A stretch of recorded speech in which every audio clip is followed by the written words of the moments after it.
Hello and welcome to our next module. In this module, we will be discussing life under the Articles of Confederation, 1781 to 1787. The first two bullet points, they are separate items, but I always like to discuss these together. They are connected at the hip. Severe economic depression and waning of national spirit. So anytime you come out of war, uh, just the debt explodes. Um, And so, along those lines, if you think about how the colonies had been a captive audience to the British economy, now those ties were severed, right? And so, along with that severance of ties with Britain economically, as well as the ballooning of debt, there comes along your economic depression, waning of national spirit. This is something, this is a lesson we can even take today, is that typically at the end of the day, people tend to vote uh, and they shape their political ideas based on the health of their checking account.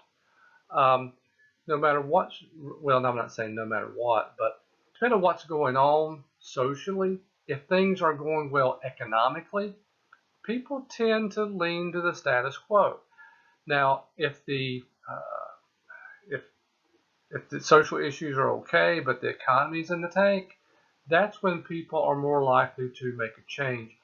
As an example of this, just to throw this out there to you, in presidential elections since 1932, only two presidents who have run for re-election uh, that have lost, it's been the economy. Carter in 1980 and Bush in 1992. All right. Most states did not provide financial support to the national government. Big surprise. If you remember in the last module, we talked about how the national government could not compel the states to provide financial support. They couldn't tax. Well, in 1783, just some numbers here, they raised 1.5 million off of 10 million that was requested. Now, if you have severe economic depression going on, I could almost argue that 1.5 million was. I'm surprised they even got that. But again, this does speak to the not just the bad economy, but the ineffectiveness to be able to support the national government. No standing with foreign powers. Let me throw this other next bullet point up here with it. Potential military conflicts. These 2 points really go hand in hand. They kind of work against each other, but we've talked in a couple previous modules about how the new states not have standing with other nations around the world, just France and the Netherlands. Now, coupled with that, there are still potential military conflicts from other world powers who were in a colony mode, so to speak. You still had Britain that could potentially come back into play as well. So the one thing that the saving grace with no standing with foreign powers is that most of those national powers who may have been interested in involving themselves uh, in the, with the new states still viewed these new states as British holdings. But again, no standing, and there was still that possibility of military conflict with other nations. No regulation of commerce. And what we see there is it manifested itself into trade wars and interstate tariffs. So remember, one of the purposes of the states coming together was economic and military security. So from an economic standpoint, what was happening there? They were not playing nice with each other. So what were the states doing? In many cases, they were jacking up the taxes on imports from the other states. And if I just throw this out there to you as an example, what if you lived in this period of time and you lived down near Wilmington, North Carolina, and you were a merchant, and let's say you want to put some goods on a wagon and just ride a few miles into South Carolina to sell them.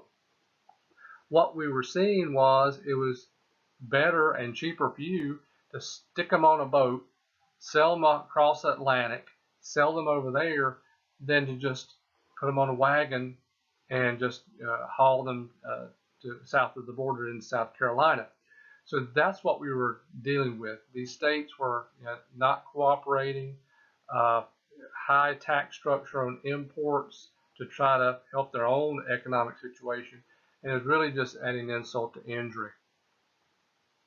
Large debtor class. So a couple things about this.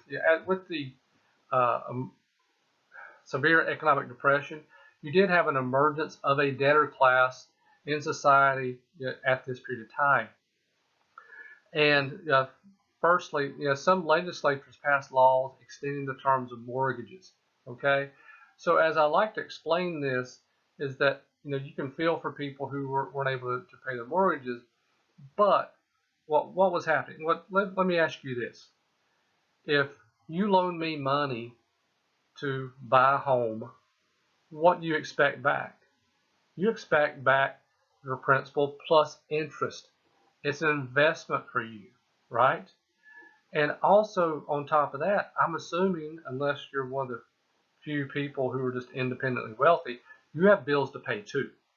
So if the legislatures came in and revised the terms of our agreement, our contract, where I don't have to pay you on the cycle that we'd originally agreed to, not only were you not getting your money, you couldn't even recover the property to be able to pay your bills. So next you know, we started seeing a domino effect in the economy of more defaults and so forth. Another thing that we were seeing is the state legislatures themselves, who had powers of the to print money. They were just printing money to pay off their own debts, and that was just causing even worse inflation. So if I have the authority to print money, and I just print money and give it to you to pay off my debts, I haven't really paid off my debt at all. I've just forgiven my debt myself. I've just injected a ton of currency into the economy and caused instant inflation. All right. And next, Shays' Rebellion. Shays' Rebellion was really a wake-up call for everyone. What happened was Daniel Shays and some others, armed, took over the courthouse at Northampton and prevented judges from entering to issue foreclosures. It was eventually put down by the state militia. Now, why was this important? There were a couple angles to this. First, just think about it. What if you woke up tomorrow and turned on the news and a group of armed people took over the Mecklenburg County Courthouse? That wouldn't just be local news, national news, probably would be international news. It would really signify a breakdown of society to some degree. Now, the fact that this happened wasn't really as much of a surprise as where it was. That's the second angle to this, is that all the other states looking at Massachusetts were thinking, hold it. Yet Massachusetts was the last place they expected this to happen. And the view was, if this happened in Massachusetts, it could happen anywhere. So it was a major wake-up call for the states. Another thing we have to look at was the concern about loss of property among the wealthy. Now, prior to, well, let's go back a few years. Prior to the American Revolution, a lot of the wealthy were very concerned about maintaining and keeping their wealth, their property, because they were concerned about the British potentially suspending due process and just seizing property. All right.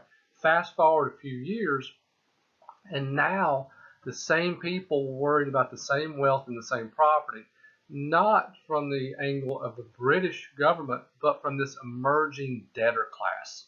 All right. Okay, as we start wrapping up this conversation of what life was like on the Articles of Confederation, everything was on the verge of collapse. If you remember from a previous module, we talked about how the British the British military pulled out with the expectation that the colonies, the states, would not survive independently. They would come back into the fold. Well, we're really starting to see where that's really coming to pass. Everything really is on the verge of collapse at this point. All right. And what we see here is the operation of the Articles of Confederation. It really does represent an opposite end of the spectrum from British rule. So where the British government was strong centralization of power, quick, swift, you're seeing the Articles of Confederation, the established government, very ineffective in managing the states, the relationships, and so on and so forth. So again, what we're seeing here is the Articles of Confederation really was not addressing all the needs that we see were emerging in the 1780s. So with that, that's the end of this module. As always, go back, review, pause, start, pause again as needed. And with that, we will pick it up with the next module.